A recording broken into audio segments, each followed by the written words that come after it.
بسم اللہ الرحمن الرحیم۔ السلام علیکم ورحمۃ اللہ وبرکاتہ۔ الحمد للہ رب العالمین، الصلاۃ والسلام علی اشرف الانبیاء والمرسلین نبینا محمد وعلی آلہ واصحابہ اجمعین، وبعد۔ یقول النبی صلی اللہ علیہ وسلم لمعاذ بن جبل رضی اللہ تعالی عنہ: اتق اللہ حیث ما کنت واتبع السیئۃ الحسنۃ تمحوها وخالق الناس بخلق حسن۔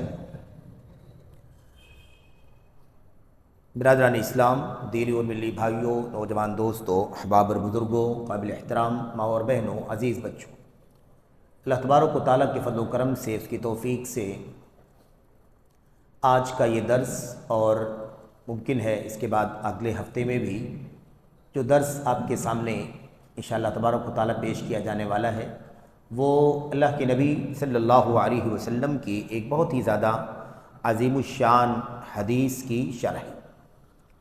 آپ نے اعلانات کے ذریعے سے ضلعی جمعیت اہل حدیث کلیان کے زیر اہتمام جو گروپ وغیرہ یا جو دعوتی سرگرمیوں کی خبریں آپ کو ملتی ہیں، اس کے ذریعے سے آپ نے دیکھا ہوگا کہ اس درس کا جو عنوان ہے وہ ہے الوصیۃ الصغریٰ، چھوٹی وصیت۔ الوصیۃ الصغریٰ کا معنی کیا ہے؟ چھوٹی وصیت۔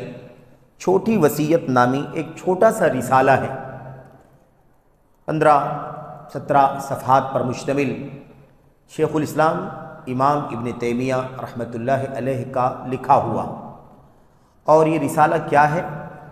یہ رسالہ اصل میں ایک سوال کا جواب ہے، اور ایسی بہت ساری کتابیں، بہت سارے رسائل شیخ الاسلام علامہ ابن تیمیہ رحمۃ اللہ علیہ کی تحریروں کے اندر موجود ہیں، جو سوالات کے جوابات۔ امام ابن القیم رحمۃ اللہ علیہ جو ان کے شاگرد ہیں، سوال کے جواب میں کتاب لکھی گئی۔ ایسی بہت ساری کتابیں، بہت ساری رسائل ہیں، وہ اپنے آپ میں ایک موضوع ہے، ان کا تذکرہ اگر ہم کریں تو بات لمبی ہو جائے گی۔ پر یہ جو آپ کے سامنے رسالہ ہے الوصیۃ الصغریٰ نامی رسالہ، یہ بھی ایک سوال کا جواب ہے۔ ایک شخص نے شیخ الاسلام ابن تیمیہ رحمۃ اللہ علیہ کو خط لکھا اور ان سے عرض کیا کہ آپ سے گزارش ہے کہ آپ مجھے کوئی ایسی وصیت کر دیجئے جس وصیت کے ذریعے سے اللہ تبارک و تعالیٰ مجھے دنیا میں آخرت میں نفع پہنچائے۔ تو انہوں نے کہا کہ آپ نے وصیت کا سوال کیا ہے، مجھے نہیں معلوم کہ اللہ تبارک و تعالیٰ کی وصیت اور نبی کریم صلی اللہ علیہ وسلم کی وصیت سے بھی زیادہ بڑی کوئی وصیت ہو سکتی ہے۔ جو وصیت قرآن کریم میں اللہ تبارک و تعالیٰ نے کی ہے، جو وصیت نبی کریم صلی اللہ علیہ وسلم نے اپنی سنت میں کی ہے، وہ وصیت سب سے بڑی وصیت ہے، سب سے بڑی تاکید ہے۔ بہرحال اس کے بعد انہوں نے وہ وصیت کی، اور جو وصیت فرمائی جس آیت اور حدیث کی روشنی میں، اسی کا مجموعہ، اسی پوری تحریر کا نام کیا ہے؟ الوصیۃ الصغریٰ۔ بہرحال آئیے ذرا ہم اس مسئلے پر بات کریں گے۔ ایسے ہی آپ نے ایک بہت ہی مشہور کتاب آپ نے یہاں پڑھا بھی ہے، برادرم دکتور فاروق عبداللہ حافظ اللہ نے آپ کو پڑھایا ہے، عقیدہ واسطیہ کے نام سے۔ عقیدہ واسطیہ کیا ہے؟ ایک سوال کا جواب ہے۔ قاضی واسطی نے سوال کیا کہ آپ عقیدہ اہل سنت ہمیں لکھ کر کے دے دیجئے۔ شیخ الاسلام ابن تیمیہ رحمۃ اللہ علیہ نے عصر اور مغرب کی نماز کے بیچ میں اس سوال کا جواب عقیدہ اہل سنت لکھ کر کے دے دیا، اور اسی جواب کا نام ہے العقیدۃ الواسطیہ۔ اور ایسی بہت ساری کتابیں ہیں، ایک دو نہیں، ایسی بہت ساری کتابیں۔ آپ ایک کتاب کا نام سنتے ہیں الداء والدواء، امام ابن القیم رحمۃ اللہ علیہ، وہ بھی ایک سوال کے جواب میں بڑی کتاب ہے۔ ایسی اور بھی بہت ساری مثالیں ہیں۔ بہرحال تو یہ الوصیۃ الصغریٰ، ہم کوشش کریں گے کہ اس مختصر سی وصیت کو، بہت ہی جامع وصیت کو، بہت ہی عظیم الشان وصیت کو پڑھیں، اور اللہ تبارک و تعالیٰ کہنے والے کو، پڑھنے والے کو، اور ہم سب پڑھنے اور سننے والوں کو اس وصیت سے وابستہ ہونے کی توفیق عطا فرمائے۔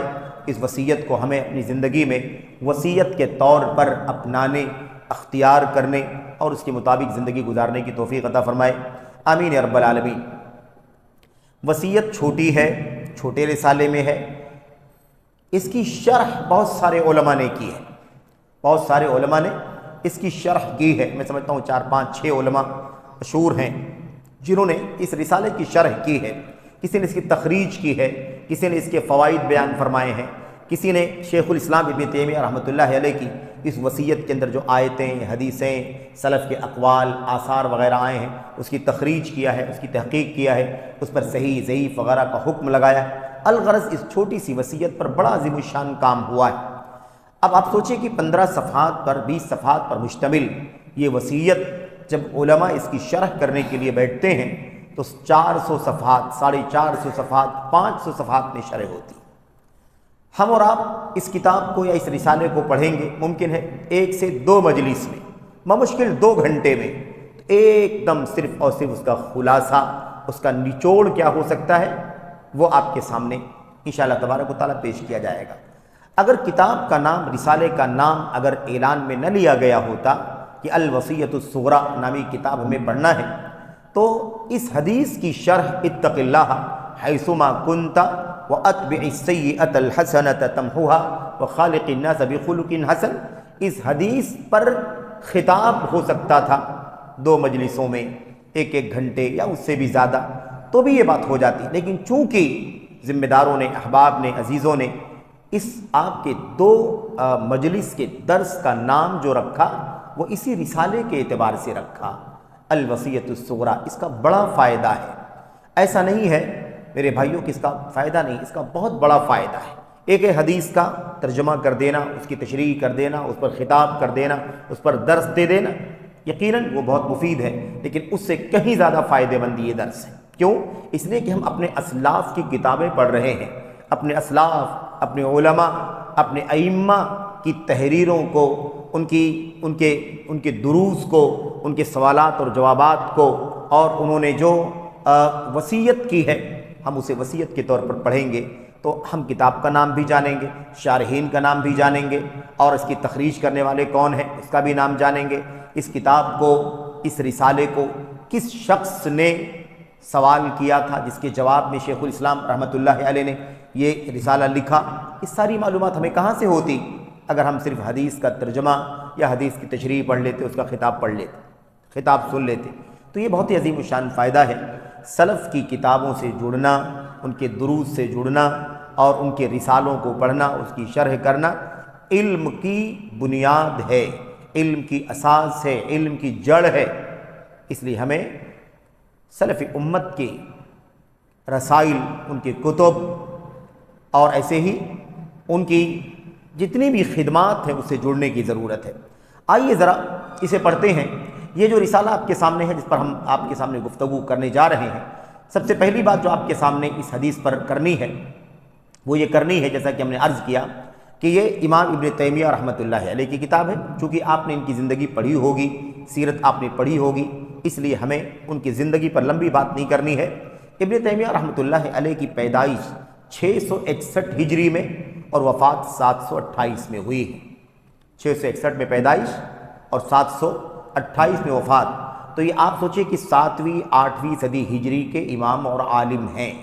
یہ حران کے، دمشق کے، سوریہ آج ہم کہتے ہیں سیریا، وہیں کے یہ رہنے والے ہیں، اور وہیں اسی نام سے وہ جانے جاتے ہیں، ابن تیمیہ الحرانی الدمشقی۔ بہرحال یہ ہے ابن تیمیہ رحمۃ اللہ علیہ۔ اس کے بعد جو آپ کے سامنے دوسری بات اس حدیث کے سلسلے میں پیش کرنی ہے وہ یہ ہے کہ یہ جو شیخ الاسلام رحمۃ اللہ علیہ کی وصیت ہے بڑی اہم ہے۔ اس وصیت کی اہمیت پر چند پوائنٹس آپ کے سامنے پیش کرنا ہے۔ سب سے پہلی بات یہ ہے کہ اس وصیت کے اندر جو بات بیان کی گئی ہے وہ ہماری اور آپ کی زندگی کی بہت بنیادی ضرورت ہے۔ مجھے ضرورت ہے اس وصیت کی، آپ کو ضرورت ہے، ہر چھوٹے کو، ہر بڑے کو، ہر مرد کو، ہر خاتون کو، عرب کو، عجم کو، ہر زمانے میں، ہر دور میں، کہیں بھی کوئی بھی رہتا بستا ہو، اتنی عظیم وصیت ہے کہ سب کو ضرورت ہے اس کی۔ دوسری بات یہ ہے کہ بہت جامع ہے، ایک پیج میں نہیں ہے وصیت، 2 پیج میں نہیں ہے، بلکہ 1 سطر میں، 1.5 سطر میں ہے۔ نبی کریم صلی اللہ علیہ وسلم نے وصیت فرمائی ہے، 3 جملوں میں ہے۔ تیسری جو بات ہے بہت ہی سمپل انداز میں، بہت آسان انداز میں اللہ کے نبی صلی اللہ علیہ وسلم نے حدیث بیان فرمائی ہے، اور بہت ہی آسان انداز میں شیخ الاسلام ابن تیمیہ رحمۃ اللہ علیہ نے اس کی تشریح بھی فرمائی ہے۔ بہرحال تیسری بات، چوتھی بات، پانچویں بات جو آپ کے سامنے ہے مختصراً وہ یہ ہے کہ یہ جو وصیت ہے نا، آپ 661 سے لے کر کے 728 تک اگر آپ جوڑیں گے تو 39 سال ادھر اور 28 سال ادھر، یہ تقریباً 68 سال عمر بنتی ہے شیخ الاسلام رحمۃ اللہ علیہ کی۔ اس 68 سال کی عمر پانے والے امام نے 500 سے زیادہ کتابیں لکھی، 500 سے زیادہ کتابیں لکھی ہیں۔ یہ جو وصیت ہے یہ کب کا ہے؟ کب کی وصیت ہے؟ کب لکھا انہوں نے؟ کب سوال کرنے والے نے آپ سے سوال کیا؟ وہ کون سا دور تھا؟ جب شیخ الاسلام ابن تیمیہ رحمۃ اللہ علیہ کی عمر محض 36 سال تھی۔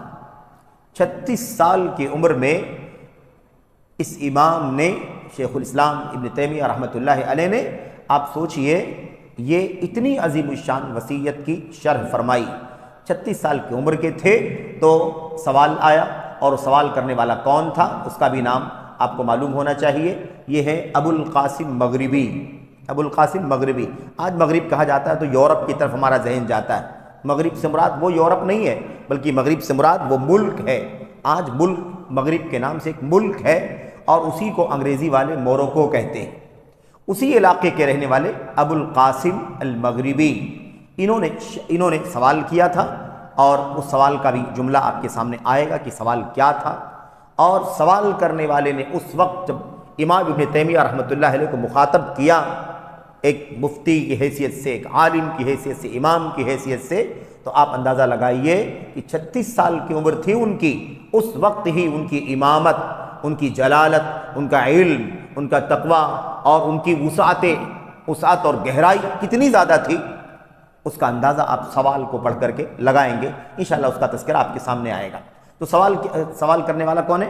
ابو القاسم المغربی، ابو القاسم بن یوسف بن محمد التجیبی السبتی المغربی، یہ ہے ان کا نام۔ انہوں نے سوال کیا تھا، اور یہ اہم سوال الحمدللہ ایک رسالے کی شکل میں اس کا جواب آ گیا۔ آج ہم میرے بھائیوں تقریباً کتنے سال گزر گئے؟ 728 سے لے کر کے 1447 میں زندگی گزار رہے، 7 صدیاں گزر چکی ہیں۔ آج بھی اس سوال کی جواب کی وصیت کی اہمیت اور عظمت کا اندازہ لگا سکتے ہیں کہ آج ہم بیٹھ کر کے یہاں پڑھ رہے ہیں، علماء کرام شرح لکھ رہے ہیں، علماء کرام درس دے رہے ہیں، علماء کرام مجلسیں منعقد کر رہے ہیں، کتنی عظیم الشان وصیت ہے۔ بہرحال اس کا نام الوصیت الصغریٰ کیوں ہے؟ چھوٹی وصیت اس کا نام رکھا گیا، کیوں؟ اس لیے کہ اس میں وصیت ہے اور چند جملوں کی وصیت، 2-3 سینٹنس ہیں۔ اتق اللہ حیثما کنت واتبع السیئۃ الحسنۃ تمحوها وخالق الناس بخلق حسن، 3 جملے میں اتنی عظیم الشان بات اللہ کے نبی صلی اللہ علیہ وسلم نے بیان فرمائی ہے۔ اسی لیے اس کی شرح کا نام شیخ الاسلام ابن تیمیہ رحمۃ اللہ علیہ نے کیا رکھا؟ اس کا نام رکھا الوصیۃ الصغریٰ۔ جس سن میں، جس تاریخ میں سوال کرنے والے نے سوال کیا تھا وہ 697 ہجری ہے، 697 ہجری میں یہ سوال کیا گیا تھا، اور ظاہر ہے کہ آپ جب جوڑیں گے تو 36 سال عمر شیخ الاسلام ابن تیمیہ رحمۃ اللہ علیہ کی بنی۔ آپ دیکھیں اس حدیث کے اندر جو وصیت کی گئی ہے، اس وصیت میں کیا کیا باتیں؟ نمبر 1، پہلی چیز اللہ تبارک و تعالیٰ کے تقوی کی وصیت ہے، اللہ کے، یعنی یہ جو کتاب ہے آپ کی الوصیۃ الصغریٰ نامی کتاب، اس کتاب میں جو باتیں بیان کی گئی ہیں وہ کیا ہیں؟ یعنی اس کا نچوڑ آپ سن لیجئے، ہو سکتا ہے کہ یہ نچوڑ ہی آپ کے ذہن میں رہ جائے اور آپ کو یاد رہ جائے، اور آپ سمجھ لیں کہ اس وصیت میں کتنی قیمتی باتیں بیان کی گئی۔ نمبر 1، اللہ کے تقوی کی وصیت ہے۔ نمبر 2، اس وصیت کو اچھی طرح سے سمجھنے، دل اور دماغ میں بٹھانے کی تاکید کی گئی ہے، ابھارا گیا ہے۔ نمبر 3، اس وصیت کے راوی جو ہے نا نبی کریم صلی اللہ علیہ وسلم سے جنہوں نے اس روایت کو کیا ہے، نقل کیا ہے، وہ حضرت معاذ ابن جبل ہے۔ معاذ ابن جبل رضی اللہ تعالیٰ عنہ کی فضیلت کا ذکر ہے اس وصیت کے اندر، یعنی ابن تیمیہ رحمۃ اللہ علیہ کی کتاب الوصیۃ الصغریٰ کے اندر معاذ ابن جبل رضی اللہ تعالیٰ عنہ کی فضیلت کا بھی ذکر ہے۔ نمبر 4، اس وصیت کے اندر اللہ تبارک و تعالیٰ کا حق اور بندوں کا حق، 2 حق بیان کیا گیا ہے۔ بندے پر اللہ تبارک و تعالیٰ کا حق کیا بنتا ہے، اور بندے پر دوسرے بندوں کا حق کیا بنتا ہے، یہ 2 موٹی باتیں بیان کی گئی ہیں۔ نمبر 5، اس وصیت الصغریٰ کے اندر اللہ کے نبی کی اسی حدیث کی شرح کی گئی ہے، اتق اللہ حیثما کنت۔ چھٹی بات جو ہے اس حدیث کے اندر اس وصیت کے اندر جو چھٹی بات ہے اور بہت اہم بات ہے اسے بیان کیا گیا ہے۔ وہ کیا ہے؟ وہ یہ ہے کہ عذاب جو اللہ تبارک و تعالیٰ کی طرف سے بندے پر عذاب ہوتا ہے، پکڑ ہوتی ہے، گرفت ہوتی ہے، اس عذاب کو ٹالنے کے اسباب کیا ہیں؟ عذاب کو نافذ کرنے کے موانع، یعنی اللہ تبارک و تعالیٰ کے عذاب کو نافذ کرنے سے روکنے والی چیزیں کون سی ہیں؟ یعنی وہ کون کون سی چیزیں ہیں جس کی بنیاد پر اللہ تبارک و تعالیٰ عذاب ٹال دیتا ہے، عذاب ہٹا دیتا ہے، عذاب روک لیتا ہے، عذاب نہیں دیتا ہے، بخش دیتا ہے، معاف کر دیتا ہے، درگزر کر دیتا ہے، وہ کون سے اسباب ہیں؟ ان کا بھی تذکرہ اس کے اندر آیا ہوا ہے۔ بہرحال ایسے ہی بہت ساری چیزیں ہیں۔ تقوی پر بات کی گئی ہے کہ تقوی کس قدر ضروری ہے انسانی زندگی کے اندر، ایسے شر کیا ہے، برائی کیا ہے، یہ بیان کیا گیا ہے۔ حسنات کا، نیکیوں کا معنی کیا ہے، ایسے ہی بندے کا حق کیا ہوتا ہے، کیسے ہوتا ہے۔ اللہ تبارک و تعالیٰ کی تقوی کے بعد جو دوسرا جو مسئلہ ہے وہ کیا ہے؟ نیکیوں کے بعد، گناہوں کے بعد نیکی کرنا، تاکہ ان نیکیوں سے وہ گناہ، پہلے جو گناہ کیا گیا ہے وہ گناہ مٹ جائے۔ اخیر میں کہا گیا اچھے اخلاق اختیار کرو، اخلاق حسنہ کا تذکرہ آیا ہوا ہے۔ یہ تمام باتیں آپ کی اس کتاب کے اندر بیان کی گئی ہیں۔ ذکر کی فضیلت آئی ہے، ذکر کا معنی بیان کیا گیا ہے۔ الغرض اگر آپ الوصیۃ الصغریٰ کا خلاصہ اگر آپ جاننا چاہیں تو تقریباً 29 نقطوں پر مشتمل ہے، یعنی آپ سمجھیں کہ ایک کتاب، ایک چھوٹا سا رسالہ جو 15-16 صفحات پر 20 صفحات پر مشتمل ہے، اس میں مجموعی طور پر تقریباً 30 مسائل پر گفتگو کی گئی ہے، 30 باتیں بیان کی گئیں۔ بہرحال آئیے اس کے بعد آگے الوصیۃ الصغریٰ اس کے اندر داخل ہوتے ہیں اور دیکھتے ہیں کہ آخر سوال کرنے والے نے کیا سوال کیا تھا۔ نام آپ یاد رکھیں، ابو القاسم مغربی نے سوال کیا تھا۔ سوال کرنے والے نے کیا کہا تھا؟ شیخ ابن تیمیہ رحمۃ اللہ علیہ کو کیا کہا تھا؟ شیخ، امام، فقیہ، فاضل، عالم، بقیۃ السلف، قدوۃ الخلف، مبدع، یعنی بہت ہی انوکھی ہے نا علم کی چیزیں ہم تک پہنچانے والے، جو ہمیں نہیں معلوم ہوتی ہیں عام طور پر پہنچانے والے، اور ایسے ہی بہت ہی واضح بات کرنے والے، بہت ہی فصیح بات کرنے والے۔ یہ اتنے سارے الفاظ، اتنے سارے القاب اس نے استعمال کیا ابو القاسم مغربی نے، سائل نے، اور اس کے بعد کہا تقی الدین ابو العباس، یہ جو ابن تیمیہ رحمۃ اللہ علیہ کے نام کا حصہ ہے، تقی الدین، ایسے ہی ابو العباس کنیت احمد ابن تیمیہ رحمۃ اللہ علیہ، کہتے ہیں اللہ تبارک و تعالی آپ کی برکت ہم پر باقی رکھے۔ یہ سوال کے اندر ہے، اس لیے یہاں چھوٹی سی وضاحت میں آپ کے سامنے کرنا چاہتا ہوں۔ برکت کا لفظ جب آتا ہے تو اسے لوگ غلط معنی میں بھی استعمال کرتے ہیں۔ برکت کا حصول جس کو تبرک کہا جاتا ہے۔ اب دیکھیے تبرک کا جو ضابطہ ہے وہ تو لمبی تفصیل ہے کہ تبرک کب، کہاں، کیسے حاصل ہو سکتا ہے، اور جگہوں سے تبرک، اوقات سے تبرک، شخصیتوں سے تبرک، اشیاء، چیزوں سے تبرک حاصل ہوتا ہے۔ لیکن یہ سب تبرک کہاں سے حاصل ہوگا؟ جہاں جہاں دلیل موجود ہوگی۔ قرآن کی آیات میں، اللہ کے نبی علیہ السلام کی حدیثوں میں جہاں جہاں دلیل پائی جائے گی وہاں وہاں تبرک حاصل ہوگا۔ اب اگر کوئی یہ سمجھے کہ نبی کریم صلی اللہ علیہ وسلم کی شخصیت سے، آپ کی ذات سے برکت حاصل ہوتی تھی، آپ کی وفات کے بعد آپ کی امت کے لوگوں سے، علماء سے، صحابہ کرام سے، ابو بکر، عمر، عثمان، علی، یا اس کے علاوہ طلحہ، زبیر، یا ان کے بعد تابعین، تابعین، ائمہ دین، امام ابن تیمیہ، امام ابن القیم، اور آج کل کے علماء، ان علماء کی ذاتوں سے، ان کی شخصیتوں سے، ان کے کپڑوں سے، ان کے جوتوں سے، ان کے بالوں سے، ان کے ہاتھ پیر سے کہیں تبرک حاصل ہوتا ہے تو یہ سراسر بدعت اور دین اسلام کے خلاف۔ نبی کریم صلی اللہ علیہ وسلم کی ذات بابرکت تھی، آپ کی ذات سے برکت حاصل کرنا جائز تھا، برکت حاصل کرتے تھے صحابہ کرام۔ آپ کے پسینے کو لوگوں نے جمع کر لیا، آپ کی تھوک اور آپ کے وضو کی چھینٹوں کو صحابہ نے جمع کر لیا، اپنے چہروں پر مل لیا، آپ کے بالوں سے تبرک ہے کہ نہیں؟ یہ ساری چیز ثابت ہیں۔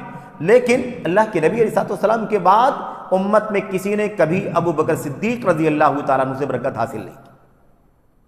سمجھ رہے؟ اس لیے یہ نظریہ غلط ہے۔ یہاں پر لفظ آیا ہوا ہے ابو القاسم مغربی نے سوال جب کیا تو کیا ایک لفظ کیا اس کے اندر، ابقى اللہ علینا برکتہ، اللہ تبارک و تعالیٰ ابن تیمیہ رحمۃ اللہ علیہ کی برکت ہم پر باقی رکھے۔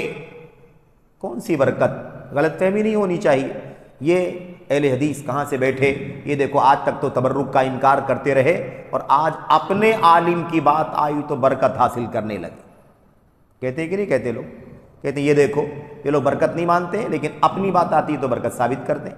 یاد رکھو ابن تیمیہ رحمۃ اللہ علیہ کی برکت کو اللہ باقی رکھے، ابن تیمیہ کی ذات، ان کی شخصیت، ان کا کپڑا، ان کا لباس، ان کا جوتا چپل، اس کی برکت کی بات نہیں ہو رہی ہے۔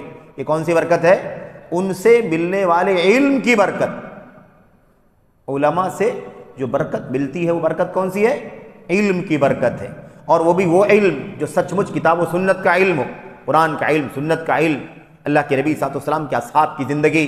اب اس کا تعلق وہ علم چاہے عقیدے سے متعلق ہو، عبادات سے متعلق ہو، ہے کہ نہیں، سیرت سے متعلق ہو، مسائل ہوں، حلال و حرام ہو، اس کے علاوہ معاشرتی مسائل، سماجی مسائل، تجارت کے مسائل، نکاح طلاق کے مسائل، جو بھی مسئلہ ہو، علم دین کیا ہے؟ علم دین کی برکت۔ اور اسی بنیاد پر اللہ کے نبی علیہ الصلوۃ والسلام کی وہ حدیث بھی ہے، البرکۃ مع اکابرکم، برکت تمہارے اپنے بڑوں کے پاس ہے۔ بڑے علماء کے پاس برکت ہے، اور اس سے مراد ان کی ذات اور شخصیت کی برکت نہیں ہے، یا ان کے جسم سے لگی ہوئی چیزوں کی برکت نہیں ہے، لباس، کپڑا، چادر، جوتا چپل، بال، پسینہ نہیں۔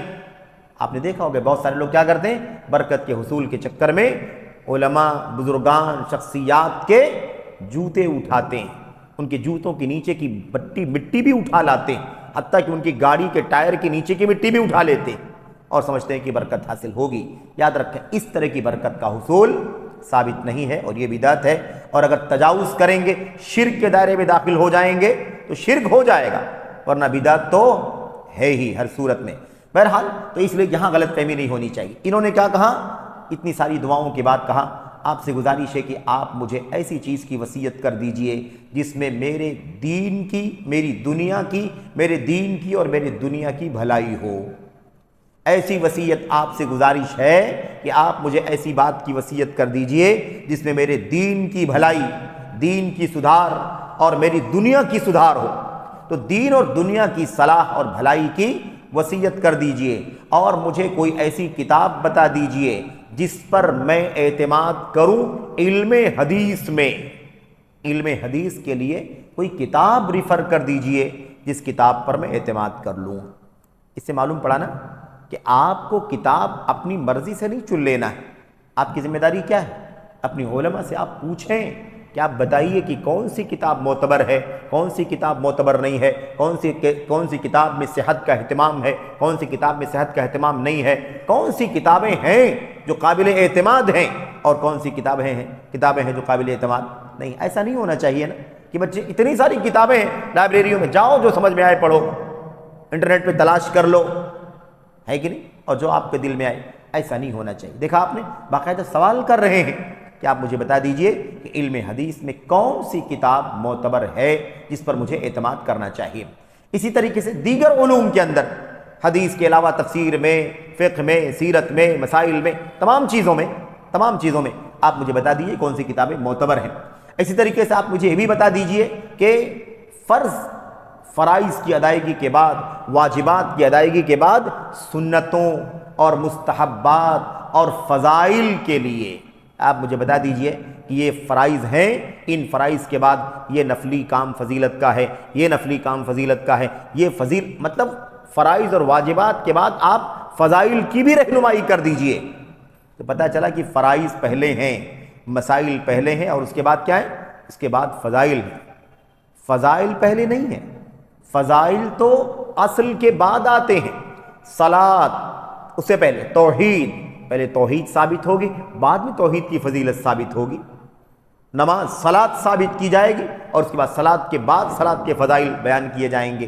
صلاۃ کا پتہ نہ ہو، توحید کا پتہ نہ ہو، عقیدے کا پتہ نہ ہو، اور آدمی صرف اور صرف فضائل کے پیچھے چلے، یہ کوئی ضابطہ شریعت کا نہیں ہے۔ شریعت میں اصل کیا ہے؟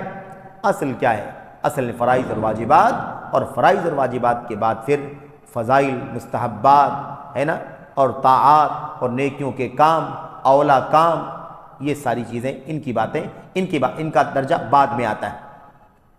اور اس کے بعد وَيُبَيِّنَ لِي أَرْجَحَ الْمَكَاسِبِ، اور آپ سے گزارش ہے کہ آپ مجھے یہ بتا دیجئے کہ سب سے زیادہ بھاری نیکیوں کے کام کون سے ہیں، سب سے زیادہ بھاری وزنی نیکیوں کے کام کون سے ہیں، یہ سوال کیا گیا۔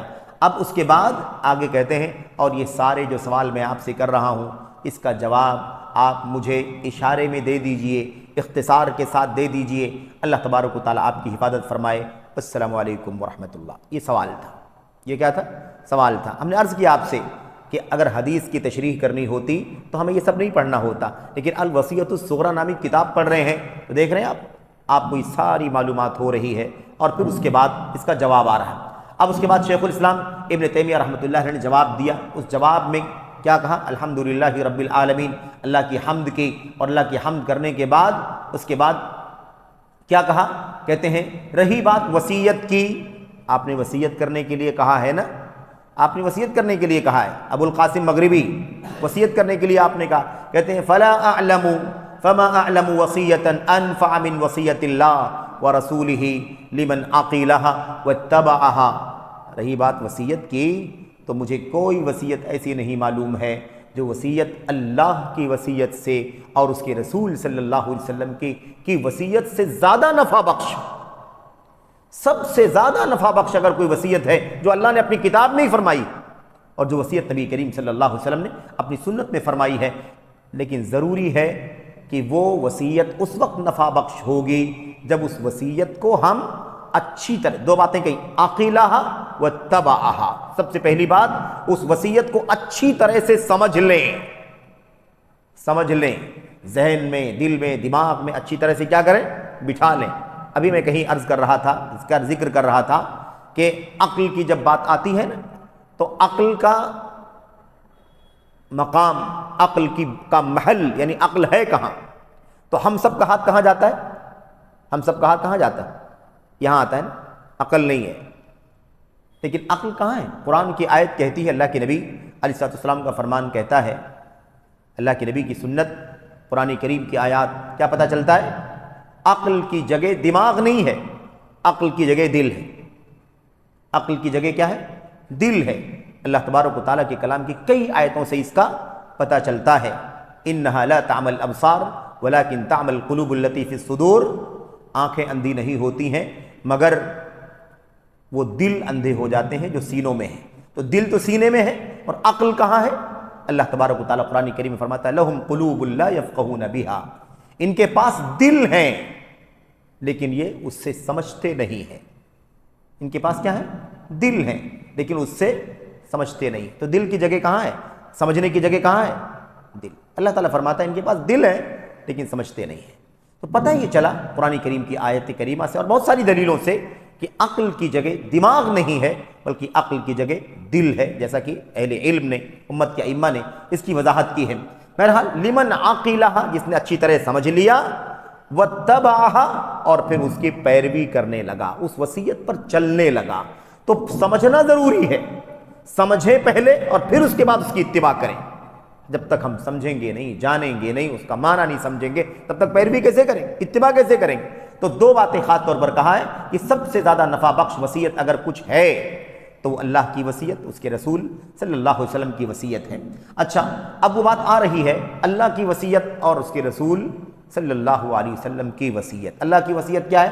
سورہ نساء کی آیت کریمہ، سورہ نساء کی آیت کریمہ، اللہ تبارک و تعالیٰ فرماتا ہے وَلَقَدْ وَصَّيْنَا الَّذِينَ اوتوا الکتاب من قبلکم وَإِيَّاكُمْ أَنِ اتَّقُوا اللَّهَ۔ اللہ تبارک و تعالیٰ فرماتا ہے ہم نے وصیت کی ہے ان لوگوں کو جن کو کتاب دی گئی ہے تم سے پہلے، ہم سے پہلے کتاب دی گئی ہے۔ کس کو؟ جس کو اہل کتاب ہم کہتے ہیں بار بار، یہود و نصارہ۔ اللہ فرماتا ہے کہ تم سے پہلے والے جو لوگ تھے ہم نے ان کو وصیت کی ہے، وَإِيَّاكُمْ، اور تم کو بھی، تم سے پہلے اہل کتاب کو بھی اور تم کو بھی وصیت کی ہے، أَنِ اتَّقُوا اللَّهَ، کہ تم اللہ تبارک و تعالیٰ کا تقوی اختیار کرو۔ تم کیا کرو؟ اللہ تبارک و تعالیٰ کا تقوی اختیار کرو۔ یہ ہے اللہ کی وصیت، کس کو؟ اہل کتاب یہود و نصارہ کو، اور اللہ نے کیا فرمایا؟ تم سے پہلے، تو ہم سے پہلے یہود و نصارہ بھی ہیں اور یہود و نصارہ کے علاوہ بھی ہیں جن کو کتاب دی گئی ہے۔ یہ تو ہم یہود و نصارہ کا نام اس لیے لے رہے ہیں کیونکہ ہمیں قرآن میں سنت میں بتایا گیا ہے کہ یہودیوں کی کتاب ہے تورات، اور عیسائیوں کی کتاب ہے انجیل، اور ایسے تیسری کتاب ہے زبور، حضرت داؤد علیہ السلام اور ان کی قوم کے لیے۔ لیکن ظاہر ہے کہ 4 ہی کتابیں تو نہیں ہیں نا، کتابیں اور بھی ہیں، لیکن 4 کتابوں کا نام قرآن کریم میں اللہ تعالیٰ نے ہمیں بیان فرمایا ہے۔ تو ہم سے پہلے جتنے لوگ گزرے ہیں کتاب والے، وہ سب کے سب اس میں شامل ہیں۔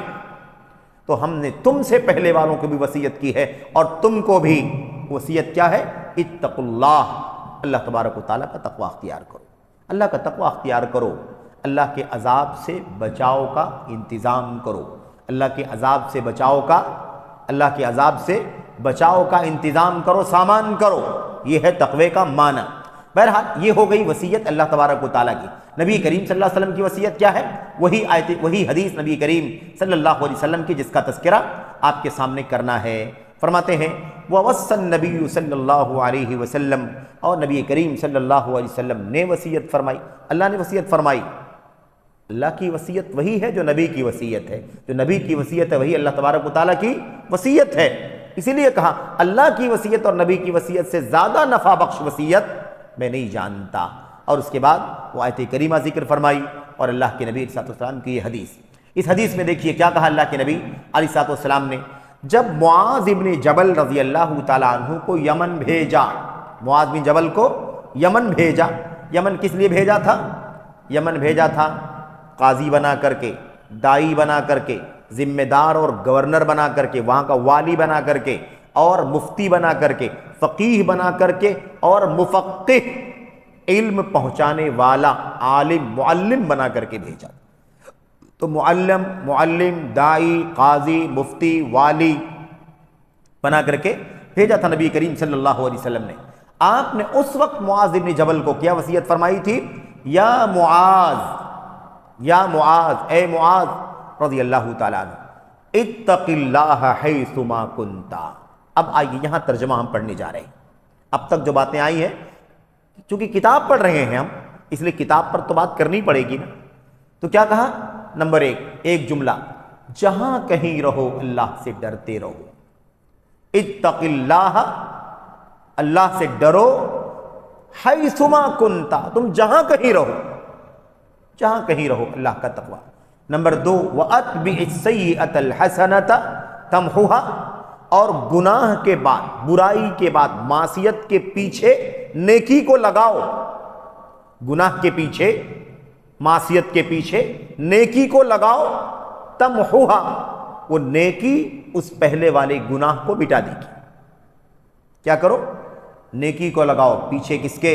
گناہ کے۔ تمحوها، وہ نیکی اسے کیا کرے گی؟ گناہ کو مٹا دے گی۔ نمبر 3، وَخَالِقِ النَّاسَ بِخُلُقٍ حَسَنٍ، اور لوگوں سے اچھے اخلاق کے ساتھ پیش آؤ۔ لوگوں کے ساتھ بیہیویئر، تعامل، معاملہ، رہن سہن کیسا ہونا چاہیے؟ بخلق حسن، اچھے اخلاق کے ساتھ۔ تو لوگوں کے ساتھ اچھے اخلاق سے پیش آؤ۔ یہ 3 جملہ ہے، یہی ہے اللہ کے نبی محمد الرسول اللہ صلی اللہ علیہ وسلم کی وصیت۔ اب یہ ہو گیا اللہ کے کلام کی وصیت، اللہ تعالیٰ کی وصیت اور نبی کریم صلی اللہ علیہ وسلم کی وصیت۔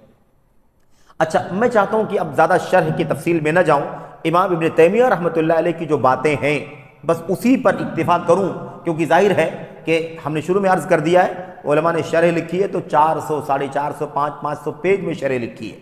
اگر ہم سوچیں کہ تفصیل میں جائیں تو 1-2 مجلس نہیں بلکہ 1-2 مہینے بھی کافی نہیں ہوں گے، سال ہر سال سلسلہ چلانا پڑے گا، تب جا کر کے ہم تفصیل سے پڑھ پائیں گے۔ تو صرف اور صرف کوشش کرتے ہیں کہ شیخ الاسلام رحمۃ اللہ علیہ کی اپنی جو عبارت ہے نا اسی سے ہم گزر جائیں، اس کا معنی سمجھ لیں، اس کا پیغام سمجھ لیں۔ کیا کہتے ہیں؟ معاذ بن جبل رضی اللہ تعالیٰ عنہ کا مقام نبی کریم صلی اللہ علیہ وسلم کے پاس بہت اونچا تھا، یہ اسی کا حصہ ہے۔ شیخ الاسلام ابن تیمیہ رحمۃ اللہ علیہ کی کتاب الوصیۃ الصغریٰ کی بات چل رہی ہے۔ یہ کیا ہے؟ کہتے ہیں معاذ بن جبل کا مقام رضی اللہ تعالیٰ عنہ کا بڑا اونچا مقام تھا اللہ کے نبی صلی اللہ علیہ وسلم کے پاس۔ اس کے بعد 2-3 باتیں بیان کرتے ہیں۔ نمبر 1، مثال کے طور پر اللہ کے نبی نے معاذ بن جبل سے کہا تھا، یا معاذ واللہ انی لاحبک، واللہ انی لاحبک، اے معاذ اللہ کی قسم میں تم سے بڑی محبت کرتا ہوں۔ اتنا اونچا مقام ہے میرے بھائیو۔ صحابی رسول کہتے تھے اے اللہ کے نبی مجھے آپ سے بڑی محبت ہے۔ یہاں اللہ کے نبی علیہ السلام ایک صحابی کو کیا کہہ رہے ہیں؟ اے معاذ، اللہ کی قسم کھا کر کے، واللہ انی لاحبک، اللہ کی قسم میں تم سے بڑی محبت کرتا ہوں۔ کتنی بڑی فضیلت ہے، کتنا اونچا مقام ہے۔ نمبر 2، حضرت معاذ بن جبل کو نبی کریم صلی اللہ علیہ وسلم اپنی سواری پر پیچھے بٹھایا کرتے تھے، اور حدیث تو سب کو معلوم ہے نا، ما حق اللہ علی العباد وما حق العباد اللہ، اللہ کا حق بندوں پر کیا ہے، بندوں پر اللہ کا حق کیا ہے۔ اس روایت میں معاذ بن جبل رضی اللہ تعالیٰ عنہ اللہ کے نبی صلی اللہ علیہ وسلم کے پیچھے سواری پر بیٹھے ہوئے تھے، ردیف تھے، آپ کے پیچھے سواری پر بیٹھے ہوئے تھے۔ اس سے اللہ کے نبی علیہ السلام کے ہاں ان کا مقام اور ان کی فضیلت ثابت ہوتی۔ تیسری بات، معاذ بن جبل رضی اللہ تعالیٰ عنہ حلال و حرام کا سب سے زیادہ علم رکھتے تھے امت میں، پوری امت میں حلال و حرام کا سب سے زیادہ علم رکھتے تھے۔ حلال و حرام کا علم یعنی فقہی مسائل، عملی مسائل ہے نا، نماز، روزے، حج، زکوٰۃ اور نکاح، طلاق اور سارے جو عمل کے مسائل ہیں، ان تمام مسائل کا سب سے زیادہ علم رکھتے تھے۔ اعلم الناس بالحلال والحرام، یا اعلم الامت بالحلال والحرام، سب سے زیادہ علم رکھنے والے تھے، یہ ان کا مقام ہے۔ ایک اور آخری بات ہے، شاید ہم اور آپ نے نہ سنا ہو یا کم سنا ہو، حضرت معاذ بن جبل کی فضیلت میں شیخ الاسلام ابن تیمیہ رحمۃ اللہ نے یہ بات نقل کی ہے، اور صحیح سند کے ساتھ روایت موجود ہے۔ وہ کیا ہے کہ معاذ بن جبل رضی اللہ تعالیٰ عنہ قیامت کے دن جب سب کا حشر ہوگا، سب جمع کیے جائیں گے، اپنی اپنی قبروں سے نکلیں گے، اور اس کے بعد اللہ تبارک و تعالیٰ کے سامنے میدان محشر میں کیا ہوں گے؟ جمع ہوں گے۔ تو کیا کہا؟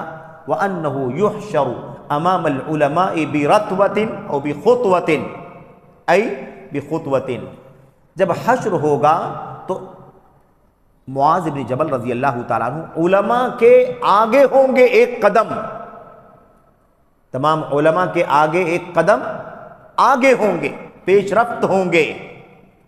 یہ بھی حضرت معاذ بن جبل رضی اللہ تعالیٰ عنہ کی فضیلت ہے، اور اسے امام ابن تیمیہ رحمۃ اللہ علیہ نے یہاں پر اپنے اس سوال کے جواب میں نقل فرمایا ہے۔ اور خاص بات آپ کے سامنے جو بیان کرنی ہے وہ یہ ہے کہ یہ جو روایت آپ کے سامنے آئی ہے نا، یہ روایت صحیح ہے کہ علماء کرام، حشر تو سب کا ہوگا، علماء غیر علماء سبھی کا حشر ہوگا، لیکن علماء کرام سے ایک قدم آگے ہوں گے، وہ بخطوہ، ایک قدم آگے۔ اس طرح سے ان کی فضیلت ظاہر ہوتی ہے، جیسے آدمی امت کے اندر دنیا میں اونچا مقام رکھتا ہے، علماء کے درمیان کسی عالم کا مقام اونچا ہوتا ہے، ایسے ہی قیامت کے دن جب حشر ہوگا تو معاذ بن جبل رضی اللہ تعالیٰ عنہ کا مقام دیگر علماء کے مقابلے میں اونچا ہوگا، ایک قدم وہ اور لوگوں سے آگے ہوں گے۔ اسے امام ابو نعیم نے حلیہ میں نقل کیا ہے، اور علامہ البانی رحمۃ اللہ علیہ نے اپنی کتاب صحیح الجامع میں اسے صحیح قرار دیا۔ بہرحال خلاصہ کلام کیا ہے؟ یہ ہے معاذ بن جبل رضی اللہ تعالیٰ عنہ کی فضیلت کا تذکرہ۔ آگے دیکھیے، آگے مزید کہتے ہیں کہ ان کی فضیلت میں یہ بات بھی آئی ہوئی ہے کہ اللہ کے نبی صلی اللہ علیہ وسلم نے انہیں مبلغ بنا کر کے، دائی بنا کر کے، مفقہ بنا کر کے، مفتی اور حاکم وغیرہ بنا کر کے بھیجا تھا۔ آگے مزید بڑی عظیم الشان بات بیان کرتے ہیں شیخ الاسلام ابن تیمیہ رحمۃ اللہ علیہ، کہتے ہیں کہ اللہ کے نبی صلی اللہ علیہ وسلم معاذ بن جبل رضی اللہ تعالیٰ عنہ کو ابراہیم خلیل اللہ علیہ السلام سے تشبیہ دیتے تھے۔ خلیل اللہ ابراہیم علیہ السلام سے معاذ بن جبل کی تشبیہ دیا کرتے تھے، اور ابراہیم علیہ السلام کون تھے؟ پوری امت کے امام تھے، کان امت تھے، قانتن، قانت تھے، اللہ تبارک و تعالیٰ کی طرف مائل ہونے والے تھے۔ ٹھیک ہے، اب دیکھیے آگے، چنانچہ ابن مسعود رضی اللہ تعالیٰ عنہ، صحابی رسول ہے نا یہ بھی، ابن مسعود رضی اللہ تعالیٰ عنہ کیا کہتے تھے؟ ان معاذن کان امتن قانتا للہ حنیفا ولم یکن من المشرکین تشبیہا لہ بابراہیم۔ علامہ ابن تیمیہ رحمۃ اللہ علیہ فرماتے ہیں کہ ابن مسعود رضی اللہ تعالیٰ عنہ حضرت معاذ ابن جبل رضی اللہ تعالیٰ عنہ کی فضیلت کا اس طرح سے اعتراف کرتے تھے کہ انہیں ابراہیم خلیل اللہ علیہ السلام سے تشبیہ دیتے ہوئے وہ صفات جو بحیثیت نبی اور خلیل ابراہیم علیہ السلام کے ہاں پائی جاتی تھی، ان صفات کا تذکرہ بحیثیت صحابی اور بحیثیت امت کے امام اور عالم کے، ان صفات کا تذکرہ حضرت ابن مسعود رضی اللہ تعالیٰ عنہ کیا کرتے تھے۔ تو کیا کہتے تھے؟ معاذ رضی اللہ تعالیٰ عنہ امت تھے، قانت تھے۔ اور قانت کا معنی کیا ہوتا ہے؟ قانت کا معنی، قانت کے کئی معنی ہوتے ہیں، خیر اس کے اندر اطاعت کرنے والا، رجوع کرنے والا، دیر تک کھڑے رہنے والا، بہت سارے معنی ہیں، لیکن یہاں قانت کا معنی کیا ہے؟ اللہ تبارک و تعالیٰ کی اطاعت کرنے والے تھے، قانتا للہ، اللہ تبارک و تعالیٰ کے مطیع تھے، فرما بردار تھے، اور کیا تھے؟ حنیفاً، سب سے رشتہ ناتا کاٹ کر ایک اللہ کی طرف مائل ہونے والی تھے۔ آج کی طرح نہیں سیکولر، سب کو خوش رکھو، سب کو راضی رکھو، کوئی ناراض نہ ہو جائے، نہیں، اللہ تبارک و تعالیٰ کو راضی کرنے کا معیار ایسا ہونا چاہیے کہ پھر دنیا کا ایک ایک فرد بھی ناراض ہو جائے، اس کی پرواہ نہیں ہونی چاہیے، اللہ تبارک و تعالیٰ راضی۔ جو اللہ کو راضی کرنا چاہے گا، ساری دنیا کو ناراض کر کے اللہ تبارک و تعالیٰ اس سے راضی ہو جائے گا اور ساری دنیا کو بھی راضی کر دے گا۔ اور جو اللہ تبارک و تعالیٰ کو ناراض کر کے ساری دنیا کو راضی کرنا چاہے گا تو ساری دنیا کو بھی اللہ ناراض کر دے گا، اور اللہ کو تو وہ راضی کرنا ہی نہیں چاہتا، تو اللہ بھی ناراض، اور جس کو راضی کرنا چاہتا ہے اللہ ان سب کو ناراض کر دے۔ اس لیے یاد رہے، قانتا للہ حنیفاً ولم یکن من المشرکین، مشرکین میں سے نہیں تھے۔ آپ کو یاد ہوگا مشرکین میں سے نہیں تھے یہ کہنا اور شرک نہیں کرتے تھے یہ کہنا، دونوں میں فرق ہے۔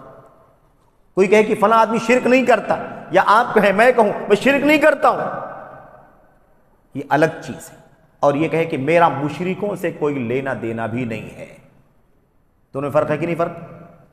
شرک نہیں کرتا ہے لیکن شرک کرنے والوں سے تال میل رکھتا ہے، تعلقات رکھتا ہے، نرمی رکھتا ہے، رواداری رکھتا ہے، رواداری کے نام پر مداہنت رکھتا ہے، فرق ہے۔ وَلَمْ يَكُ مِنَ الْمُشْرِكِينَ، مشرکین میں سے نہیں تھے، یعنی نہ شرک کرتے تھے اور نہ شرک کرنے والوں سے کوئی تعلق تھا، کوئی لینا دینا نہیں تھا۔ اور آپ جانتے ہیں نا برات کا اعلان، برات کا اعلان صاف لفظوں میں، اِنَّنِي بَرَاءٌ مِّمَّا تَعْبُدُونَ، میرا کوئی تعلق نہیں ہے ان سے جن کو تم اللہ تبارک و تعالیٰ کے سوا پکارتے ہو۔ یاد رہے، اللہ کی توحید میں بھی شرک ہوتا ہے، رسول کریم صلی اللہ علیہ وسلم کی اطاعت میں بھی، اتباع میں بھی شرک ہوتا ہے، سمجھ رہے؟ اسی لیے دونوں پہلوؤں پر یاد رہے، رواداری کے نام پر مداہنت، سمجھوتے، سودے بازی، نرم گوشہ، نرم رویہ، یہ انسان کے اصولوں کو برباد کر دیتا ہے۔ جہاں ہے گنجائش وہاں نرم گوشہ رکھیں آپ، جہاں گنجائش وہاں آپ رواداری رکھیں، اسلام اس کی تلقین کرتا ہے، اسلام اس کی حوصلہ افزائی کرتا ہے، اسلام میں اس کے فضائل ہیں، اس کے برکات ہیں، لیکن یاد رکھیں اصولوں کے ساتھ کوئی سمجھوتا نہیں۔ بہرحال تشبیہ لہ بابراہیم، ابراہیم علیہ السلام سے مشابہ تشبیہ دیتے تھے۔ بہرحال اس سے معاذ بن جبل رضی اللہ تعالیٰ عنہ کا مقام آپ کے سمجھ میں آ گیا کہ آخر کون ہے امام شیخ، یہ حضرت معاذ بن جبل رضی اللہ تعالیٰ عنہ جن کا مقام اتنا اونچا ہے۔ اچھا آپ سوچیں، اگر اتنی زیادہ خصوصیات کے مالک نہ تھے معاذ بن جبل، تو اللہ کے نبی صلی اللہ علیہ وسلم اتنے سارے صحابہ کرام میں سے یمن کے یہود و نصارہ کو دعوت، تبلیغ، وصیت، نصیحت، علم، تعلیم، تربیت، ان سب کے لیے معاذ بن جبل ہی کا انتخاب کیوں کیا تھا؟ معاذ بن جبل اس کے اہل تھے، اور نبی کریم صلی اللہ علیہ وسلم کا انتخاب ایسے ہی بے معنی نہیں ہوتا۔ اللہ کے نبی خوب جانتے تھے اس مشن کے لیے، اس محاذ کے لیے کون اہلیت رکھتا ہے، آپ نے اس کے لیے انتخاب کس کا کیا؟ حضرت معاذ بن جبل رضی اللہ تعالیٰ عنہ کا۔ تو یہ خلاصہ ہے اس کا جو معاذ بن جبل رضی اللہ تعالیٰ عنہ کے انتخاب کے پیچھے راز کار فرمائیں۔ بہرحال نبی کریم صلی اللہ علیہ وسلم کی اس وصیت کا تذکرہ، جس کا تذکرہ چل رہا ہے، کہتے ہیں اللہ کے نبی ابن تیمیہ فرماتے ہیں نبی کریم صلی اللہ علیہ وسلم نے معاذ بن جبل اتنے اونچے مقام کے صحابی کو یہ وصیت فرمائی ہے۔ اس وصیت کا معنی بھی بڑا عظیم ہے، صحابی کا مقام بڑا عظیم اور وصیت بڑی جامع اور بڑی عظیم۔ اس کے بعد کہتے ہیں اس سے معلوم پڑتا ہے فَعُلِمَ أَنَّهَا جَامِعَةٌ، عُلِمَ أَنَّهَا جَامِعَةٌ، کہتے ہیں اس سے معلوم پڑتا ہے کہ یہ وصیت بڑی جامع وصیت ہے۔ جامع کا مطلب کیا ہوتا ہے؟ چھوٹی سی بات میں بہت ساری چیزیں سمیٹ لینا، بہت ساری چیزیں سمیٹ لینے والی بات. 3 جملوں میں اگر آپ غور کریں نا، 3 جملوں میں ہماری آپ کی انسانیت کی ساری زندگی کے سارے مسائل کو سمیٹ لیا گیا ہے. یہاں جو وصیت کی شرح امام ابن تیمیہ رحمۃ اللہ علیہ نے کی ہے، اس میں انہوں نے اس حدیث کی 3 جملوں کو 2 پارٹ میں ڈیوائیڈ کیا ہے. 2 پارٹ میں کہتے ہیں اس وصیت کے اندر بندے کے اوپر 2 حق لاگو ہوتے ہیں. بندے پر ایک حق اللہ تبارک و تعالیٰ کا ہے، اور وہ حق اللہ کے نبی علیہ السلام نے 2 سینٹنس میں بیان فرمایا ہے. اور دوسرا حق بندے پر بندے کا لاگو ہوتا ہے، اور اس کو اللہ کے نبی صلی اللہ علیہ وسلم نے 1 سینٹنس میں بیان کیا ہے. یہ ترتیب، یہ نچوڑ ہے امام ابن تیمیہ رحمۃ اللہ علیہ کی اس شرح کا. اس کا نچوڑ ہے کہ 2 باتیں، اللہ کا حق بندے پر اور بندے کا حق بندے پر، یہ 2 باتیں بیان کی گئی. جبکہ اسی حدیث کو دوسرے علماء کرام تشریح کرتے ہیں، جب تشریح کرتے ہیں تو وہ کہتے ہیں اس میں 3 جملے ہیں نا، تو تینوں جملے 3 پوائنٹ پر ہیں. علامہ ابن تیمیہ رحمۃ اللہ علیہ کی بات کچھ الگ نہیں ہے. جو انہوں نے کہا اللہ کا حق، اس اللہ کے حق میں 2 باتیں ہیں. دیگر علماء نے اسی کو 3 الگ الگ کر کے بیان کر دیا. یہ تو بات جو آپ کے سامنے آئی، یہ علامہ ابن تیمیہ رحمۃ اللہ علیہ کی بات کا خلاصہ ہے. علماء کرام جو دوسرے کہتے ہیں اس کو 3 ٹکڑے میں کر کے 3 حصوں میں بانٹتے ہیں. وہ کہتے ہیں کہ پہلا جو جملہ ہے، اتق اللہ حیث ما کنت، تم اللہ سے ڈرو جہاں رہو. کہتے ہیں یہ جو پہلا جو جملہ ہے نا، یہ پہلا جملہ انسان کا اپنی ذات کے ساتھ تعلق کیسے ہونا چاہیے. انسان کا اپنی ذات کے ساتھ، میں کہیں بھی رہوں، رات میں، دن میں، گھر پر، گھر سے باہر، سفر میں، حضر میں، صلح میں، جنگ میں، پہچان والوں کے بیچ میں، ان نون لوگوں کے بیچ میں، کہیں بھی رہوں میں، میرا معاملہ اپنی ذات کے ساتھ کیسا ہونا چاہیے، ہے کہ نہیں؟ نمبر 1، اللہ تبارک، بندے کا معاملہ اللہ تبارک و تعالیٰ کے ساتھ، اور بندے کا معاملہ خود اپنی ذات کے ساتھ. اور تیسری چیز، بندے کا معاملہ بندوں کے ساتھ. آئی بات سمجھ میں؟ اب پہلا جملہ اتق اللہ حیث ما کنت، تم جہاں کہیں رہو اللہ تبارک و تعالیٰ سے ڈرو.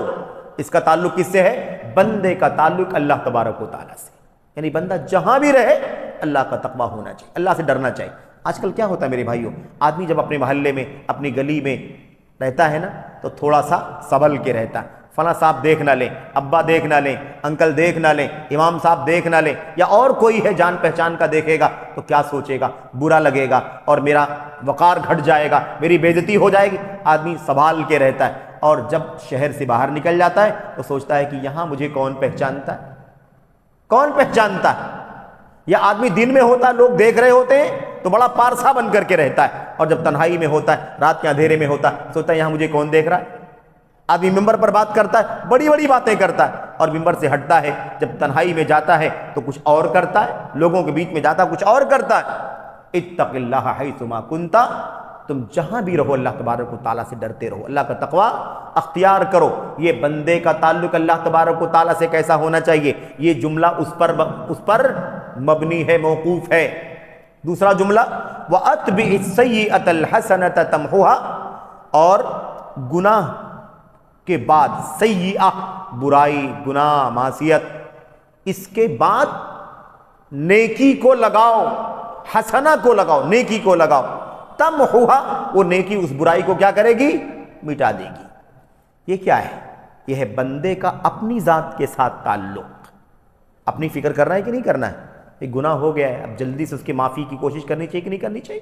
کیسے معافی ہوگی، کیسے تلافی ہوگی، کیسے توبہ ہوگی، کیسے استغفار ہوگا، کیسے وہ گناہ ہمارے نام اعمال سے باہر نکلے گا؟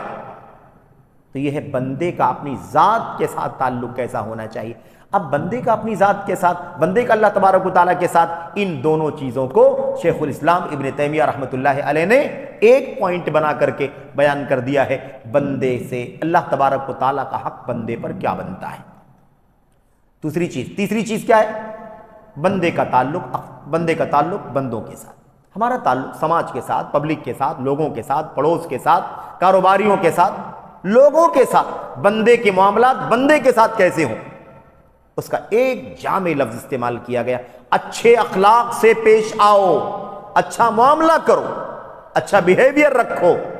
آپ کی زبان اچھی ہو، آپ کا معاملہ اچھا ہو، آپ کا رہن سہن اچھا ہو، آپ کا پڑوس اچھا ہو، آپ کا سفر اچھا ہو، آپ کا کاروبار اچھا ہو، آپ کا شادی بیاہ جس کا تعلق ہوتا ہے سب اچھا ہو، ہر اعتبار سے آپ اچھے ہوں، آپ جھوٹے نہ ہوں، خائن نہ ہو، غیبت نہ کریں، چغل خوری نہ کریں، اس کے خلاف اس کے خلاف فلاں وغیرہ تمام جو برائیاں سماج سب آ گئی. یہ اخلاق اس وقت یہ بات ہوگی جب ایسی حدیث آپ کے سامنے رہے، تب جہاں آپ کو یہ معلوم پڑے کہ اخلاق کا تعلق لوگوں کی بیہیویئر کے ساتھ ہے، کیونکہ یہاں پر آیا ہوا ہے نا خالق الناس، لوگوں کے ساتھ. ورنہ اخلاق کا اصل معنی کیا جانتے ہیں آپ؟ اخلاق کا اصل معنی ہے پورا دین اسلام. اخلاق کا اصل معنی کیا ہے؟ اخلاق کا اصل معنی ہے پورا دین اسلام. جو کچھ قرآن میں ہے سارا کا سارا کیا ہے؟ اخلاق ہے. اور سارا کا سارا اللہ کے نبی محمد الرسول اللہ صلی اللہ علیہ وسلم کی زندگی میں ڈھلا ہوا تھا، عملی طور پر ڈھلا ہوا تھا. جیسے کہ واقعہ آپ جانتے ہیں نا حدیث، اللہ کے نبی کے اخلاق کیسے تھے؟ اللہ کے نبی کے اخلاق کیسے؟ جواب کیا تھا؟ کان خلقہ القرآن. اللہ کے نبی کے اخلاق قرآن کریم تھے. اور قرآن کریم کیا تھا؟ اس کی عملی تصویر تھے محمد الرسول اللہ صلی اللہ علیہ وسلم. تو قرآن کریم میں اخلاق کیا خالی بیہیویئر ہے؟ ایمان ہے کہ نہیں اس کے اندر؟ توحید ہے کہ نہیں ہے؟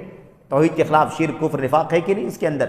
اسے بائیکاٹ کرنا ہے کہ نہیں کرنا ہے؟ خالص توحید کا اقرار، اس کے خلاف شرک کفر کا بائیکاٹ، خالص سنت اتباع، اور اس کے خلاف ہوائے نفس وغیرہ عقل پرستی اور دیگر چیزوں کا بائیکاٹ، اور اس کے علاوہ ساری عبادات، فرائض، واجبات، سنن، مستحبات، سارا کا سارا دین قرآن کریم کے اندر ہے. اور اس کو کیا کہا؟ اللہ کے نبی صلی اللہ علیہ وسلم کے اخلاق تھے. تو یہ اصل معنی ہے. تو ایک ہے پورا دین اسلام اخلاق ہے، اور ایک کیا ہے؟ اخلاق جس کا تعلق پبلک سے ہے، لوگوں سے ہے. تو یہاں اس حدیث کے اندر تقوی کا ذکر آ گیا. تقوی میں سب سے پہلے توحید ہے. تقوی میں سب سے پہلے کیا ہے؟ ایمان ہے. الذین آمنوا وکانوا یتقون، جو ایمان لائے اور تقوی اختیار کیا. جس کا عقیدہ درست نہ ہو، اس کے جبے قبے، اس کی پگڑی، اس کا لباس اور اس کے مالے سے وہ متقی پرہیزگار نہیں بنے گا. آستانوں پر مجاوری کرنے والے ہے نا، خانقاہوں میں سر ٹیکنے والے، قبروں پر سر جھکانے والے، کتنا بھی لوگ ان کو نیک اور متقی پرہیزگار سمجھتے ہوں، کیونکہ توحید نہیں ہے ان کی زندگی میں، شرک ہے، اس لیے ساری خوبیاں بھی پائی جائیں گی تو اسے متقی نہیں کہا جائے. تقوی کی شروعات توحید سے ہوتی ہے. بہرحال تو یہ تو ہو گئی بات سرسری طور پر اس کی. کیا کہا امام ابن تیمیہ رحمۃ اللہ علیہ نے کہ اس وصیت کی خاص بات کیا ہے کہ بڑی جامع ہے. شرط یہ ہے کہ آدمی اس کو سمجھے، دماغ سے بھی، اور اس سے پہلے دل سے سمجھے، دل سے. اور اس کے بعد ثم اتبعها، اور اس کے بعد کیا کرے؟ اس کی اتباع کرے، اس کی پیروی کرے. تو سمجھ لے اور پیروی کرے، تب جا کر کے یہ وصیت کیا ہوگی؟ اس کے لیے کارگر ہوگی. اگر نہ سمجھے، عمل نہ کرے، سمجھے اور عمل نہ کرے، یا مثال کے طور پر نہ سمجھے اور بغیر سمجھے عمل کرنے کی کوشش کرے، دونوں صورتیں میں خسارہ ہوگا کہ نہیں ہوگا؟ یہ بہت بنیادی نکتہ ہے، یاد رکھنا. اور یہی دونوں بیماریاں ہیں یہود و نصارہ کی. یہی دونوں بیماریاں ہیں یہود و نصارہ کی. غیر المغضوب علیہم ولا الضالین میں یہی دونوں بیماریاں بیان کی گئی ہیں. جو سمجھے اور عمل نہ کرے، یہ کام یہودیوں کا ہے. جس کو علم ہو، سمجھداری ہو، حق جانتا ہو، سچائی جانتا اور عمل نہ کرے، وہ کون ہے؟ وہ یہودیوں کا رویہ ہے. اور جو بغیر علم کے عمل کرے، وہ عیسائیوں کا رویہ ہے. جہالت کے ساتھ، نادانی کے ساتھ، ہے کہ نہیں؟ جھگیوں میں، کٹیوں میں، جھوپڑیوں میں جا کر کے تپسیا کرنا، محنت کرنا، مشقت کرنا، لیکن سب جہالت کے ساتھ، علم نہیں، پتہ نہیں سچائی کیا ہے، سچا علم کیا نہیں معلوم، لیکن عبادت اور تپسیا بہت زیادہ. تو اسی کو اللہ نے کیا فرمایا؟ غیر المغضوب علیہم ولا الضالین. غیر المغضوب علیہم، اللہ کا غضب جن پر ہوا ہے، یہ کون ہے؟ یہودی. یہودیوں کا کیا کردار تھا؟ علم تھا لیکن وہ عمل نہیں کرتے تھے. ضالین، گمراہ کس کو کہا؟ عیسائیوں. ان کا کیا مسئلہ تھا؟ وہ عمل بہت کرتے تھے لیکن جہالت پر عمل کرتے تھے، لا علمی پر عمل کرتے تھے. دین برابر نہیں ہے، علم برابر نہیں ہے، عبادت برابر نہیں ہے، لیکن عمل خوب کر رہے ہیں. اس لیے اور اسی لیے حضرت امام سفیان ثوری رحمۃ اللہ علیہ نے، امام سفیان ثوری رحمۃ اللہ علیہ نے کہا تھا اس امت کے بارے میں، یہ بات کس کے بارے میں؟ یہود و نصارہ کے بارے میں ہے نا، یہود و نصارہ کے بارے میں. لیکن انہوں نے کیا کہا تھا؟ انہوں نے کہا تھا کہ یہ جو ہے نا یہود و نصارہ کی صفت سورہ فاتحہ کے اندر، کہتے ہیں ہماری اس امت کے اندر، امت محمد میں جو لوگ علم نہ ہو عمل کریں، علم کے بغیر عمل کریں، جہالت کے ساتھ عبادت کریں. جیسے آج بہت سارے لوگ ہیں، ان کو توحید بتاؤ، ایمان بتاؤ، عقیدہ بتاؤ، سنت بتاؤ، منہج بتاؤ، یہ باطل ہے، یہ غلط ہے، یہ گمراہی ہے، یہ انحراف ہے، یہ منحرف لوگ ہیں، یہ منحرف کرنے والے لوگ ہیں، یہ گمراہ گر لوگ ہیں، تو ان کو یہ نہیں اچھا لگتا. وہ چاہتے ہیں کہ ہم کو بتاؤ کہ تسبیحات کریں، ہم کو بتاؤ اذکار کریں، ہم کو بتاؤ یہ عمل کریں، ہم کو بتاؤ یہ عمل کریں، یہ نیکی کریں. یعنی عمل کرنے کا بڑا جذبہ ہے، لیکن جو بنیادی علم ہے وہ حاصل نہیں کرنا چاہتے ہیں، بنیادی علم حاصل نہیں کرنا چاہتے. تو علم حاصل کرنے کا شوق نہیں، عمل کرنے کا جذبہ بہت زیادہ ہے. سفیان ثوری رحمۃ اللہ علیہ فرماتے ہیں جو ہمارے عبادت گزاروں میں بگاڑ آیا ہے، من فسد من عبادنا، ہمارے عبادت گزاروں میں جو بگاڑ آیا ہے کہ عبادت تو کرتے ہیں بغیر علم کے کرتے ہیں، ایسے لوگوں میں نصارہ کی مشابہت ہے. ایسے لوگوں میں کس کی مشابہت ہے؟ نصارہ کی، کرسچنز کی مشابہت. کرسچنوں کا یہی کام ہے، جہالت کے ساتھ رہبانیت کٹ کٹ کر کے یہاں عبادت وہاں عبادت، جنگلوں میں، جھاڑیوں میں، جھگیوں میں، کٹیوں میں جا جا کر کے عبادت کرتے ہیں. لیکن مشکل کیا ہے؟ جہالت کے ساتھ. تو کہتے ہیں ہمارے عبادت گزاروں میں جو فساد آیا ہے کہ عبادت تو کرتے ہیں لیکن علم نہیں ہوتا ہے، ان کی مشابہت کس سے ہے؟ عیسائیوں سے، عیسائیوں سے، نصارہ سے. وَمَنْ فَسَدَ مِنْ عُلَمَائِنَا فَفِيهِ شَبَهٌ مِنَ الْيَهُودِ، اور ہمارے علماء میں جو بگاڑ آیا ہے ان کے اندر یہودیوں کی مشابہت ہے. کیوں علماء میں بگاڑ آیا؟ کیا مطلب؟ علماء کے پاس علم ہے لیکن وہ عمل نہیں کرتے، بے عمل ہے. تو علماء کا بگاڑ یہ ہے کہ علم ہے، عمل نہیں کرتے، اور عبادت گزاروں کا بگاڑ ہے عبادت تو کرتے ہیں لیکن بغیر علم کے کرتے. تو یہ والا کام اگر اس امت کے اندر پایا جاتا ہے تو سمجھ لو کہ وہ یہودیوں کی مشابہت اختیار کر رہے ہیں اور یہ عیسائیوں کی مشابہت اختیار کر رہے ہیں. تو جاہل عبادت گزاروں کی مشابہت عیسائیوں سے ہے، اور بے عمل علماء کی مشابہت یہودیوں کے ساتھ، بے عمل علماء کی مشابہت یہودیوں کے ساتھ ہے. یہ ہے امام سفیان بن مسروق الثوری رحمۃ اللہ علیہ کے قول کا خلاصہ.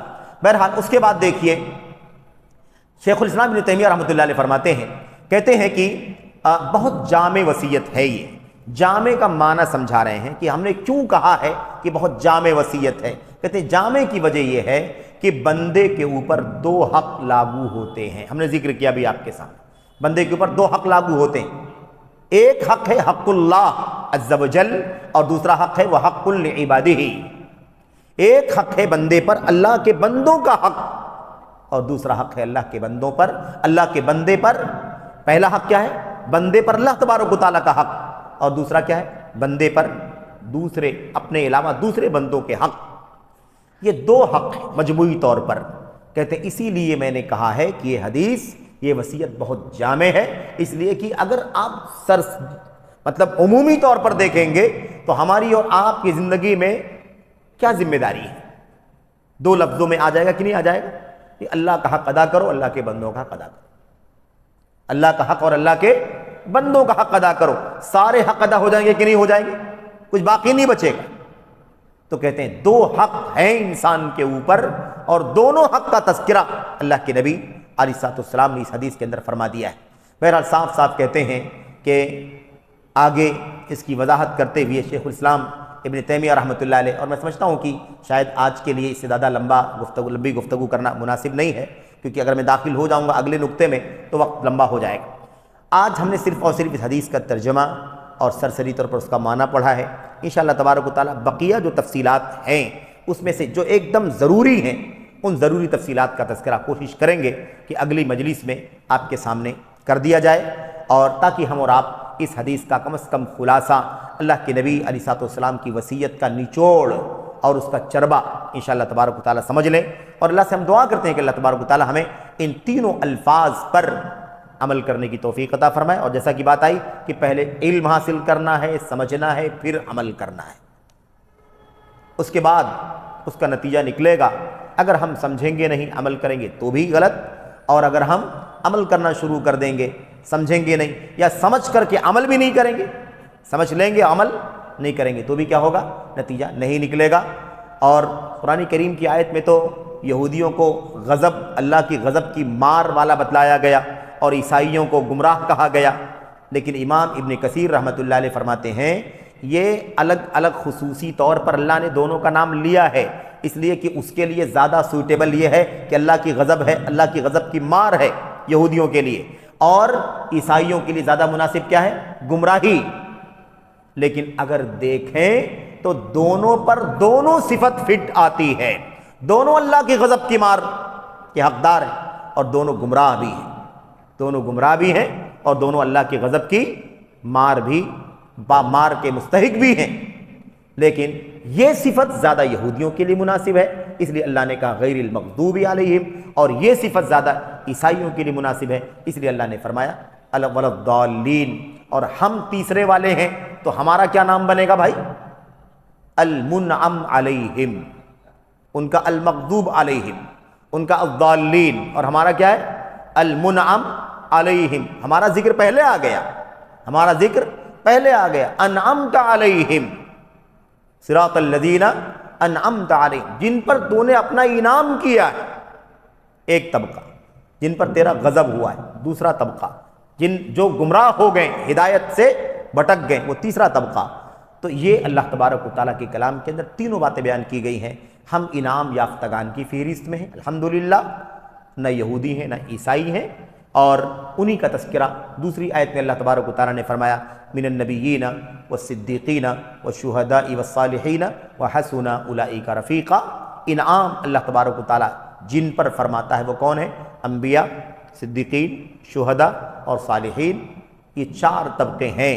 تو ہم سب سے اخیر میں الصالحین کے اندر اللہ کی ذات سے امید رکھتے ہیں، یقین رکھتے ہیں کہ ہم اس میں شامل ہیں، اور اللہ سے دعا کرتے ہیں کہ اللہ تعالیٰ ہمیں اور آپ کو اسی پر استقامت کی توفیق عطا فرمائے، اور اسی پر زندگی، اسی پر موت کی توفیق بخشے، آمین رب العالمین۔ وصلی اللہ وسلم وبارک علی نبینا محمد وعلی آلہ وصحبہ اجمعین۔ السلام علیکم ورحمۃ اللہ وبرکاتہ۔